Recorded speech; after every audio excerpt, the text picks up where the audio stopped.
In this video, I'm going to show you how to add a compressor to your narration track. So let's get started.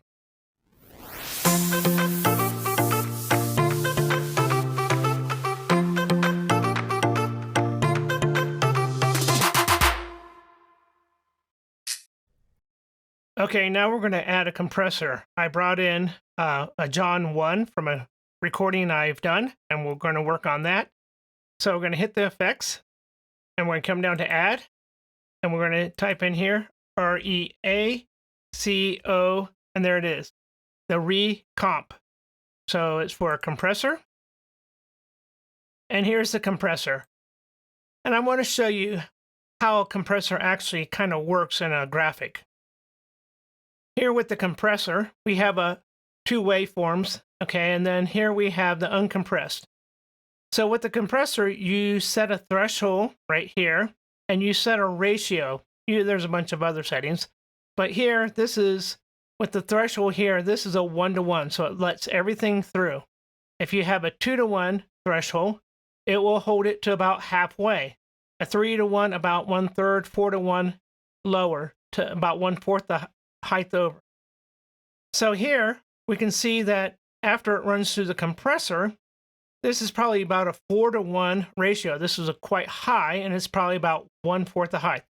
With narration, they say to use 4-to-1.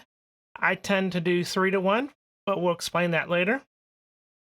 So it takes the loud points right here and brings them down. So it softens the volume of everything, and it makes it more level all the way through.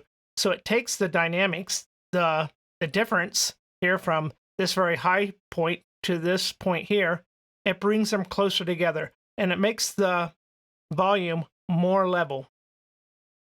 So back to the compressor. I like to have the attack about 1 millisecond. The release, I want it pretty tight also. I'm going to say about 20 milliseconds. And here's the ratio. I want it to be 3-to-1. So it's only going to let it go 1/3 over the threshold. And so now I'm going to take this and put it over here. And I'm going to play a section here. I'm going to have it loop kind of in this section where it's kind of high volume, and then it kind of goes down. And so we're going to loop here, have my looping on here. And when I start playing it, I'm going to take the volume and pull it down, so it's not blowing you away. And then as I bring the threshold down, now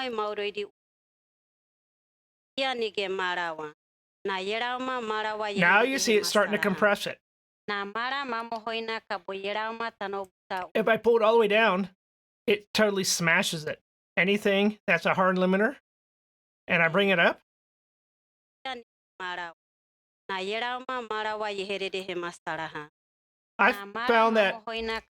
I found that compressing at about -6 is about good.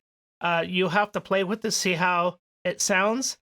But with the 3-to-1, if you make this 4-to-1, 5-to-1, it makes it harsher sounding. So higher this number is, more harsh the sound's going to be. So I like the 3-to-1 ratio here.